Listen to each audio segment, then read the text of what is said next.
Yang pertama masalah infak masjid. Seseorang memberikan sesuatu di masjid itu ada dua. Yang pertama menentukan untuk apa. Yang sudah ditentukan tidak boleh diarahkan ke tempat lain.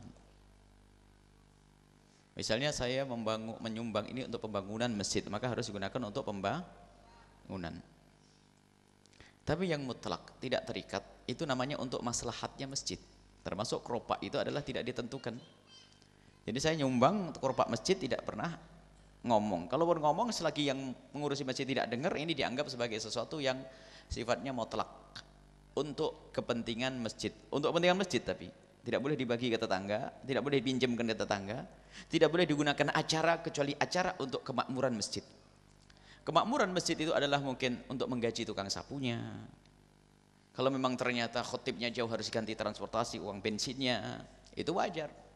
Tapi kalau sudah digunakan untuk segala sesuatu, ini ditafsiri sendiri ini.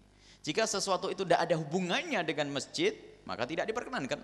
Haram hukumnya menggunakan sesuatu yang tidak semestinya ini. Maka hati-hati. Kadang-kadang ketua DKM masjid ini karena baik dipinjemin ke tetangga-tetangga. Ada yang minjem. Karena apa? Baik dia. Kalau engkau baik dengan duitmu sendiri, jangan duitnya di masjid. Ibaratnya gitu. Kalau duitnya sendiri mah pelit, tapi giliran megang duit masjid baik. Pinjam sana, pinjam sini, nggak balik, bingung dia, harus nanggung. Nah, termasuk menggunakan untuk acara semacam itu. Tidak. Kemakmuran masjid. Kecuali memang itu adalah acara untuk masjid. Rentetan acara masjid, misalnya apa? Menghimbau anak-anak agar kenal Al-Quran. Kemudian acara haflah ya untuk Al-Quran, biar mereka seneng.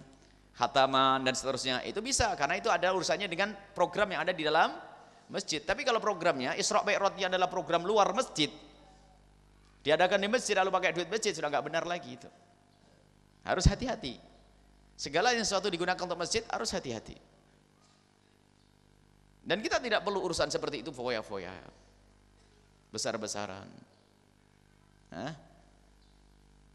Kecuali memang dari dana orang yang suka rela. Tapi kalau menggunakan masjid sendiri, mohon maaf, kalau urusan masjid jangan sampai foya-foya duit masjid. Kecuali ada orang patungan, yuk kita ngadain Isra Mi'raj, pengen ngundang orang yang banyak, memberi makan 10.000, 20.000 orang. Ayo nanti kita undang apa sesuatu yang menjadikan mereka semangat bisa datang hadroh sebanyak-banyaknya. Keluar duit banyak untuk menggugah syiar, boleh-boleh saja. Sebab seperti itu adalah sesuatu yang mubah, bukan sesuatu yang haram. Memberi makan orang lain adalah boleh, bukan membatir. Ini habisin duit banyak untuk ngasih makan. Siapa, dari mana omongan yang mengatakan ngasih makan orang itu adalah mubadir? Nyalain petasan itu yang mubadir. Ya Al-Bahjah mulai ada petasan-petasan. Enggak ada petasan di sini. Ada pengantin petasan. Apa itu? Siapa yang didik itu? Kalau kasih makan boleh, kasihkan makan. Kalau makan tidak ada mudabir, makan. Biarpun orang kaya kita kasih makan tetap sedekah. Tapi orang kaya kasih petasan, enggak ada yang mau. Orang melarat pun nggak mau kasih petasan, suruh buka mulutnya nih kasih petasan. Petasan apa itu? Mulai ada budaya 2 kali pernikahan ada petasan, nggak ada, awas nih. Yang petasan ada sulut sama petasan nanti. Itu membadir berapa puluh ribu, nah uang yang kau habiskan itu. Itu ada orang di sana nggak bisa makan itu. Kecuali ada acara besar Isra Mi'raj, ngundang orang kasih makan, kasih kue, wah itu sedekah. Bagus itu ya begitu. Baik, jangan digunakan duit masjid.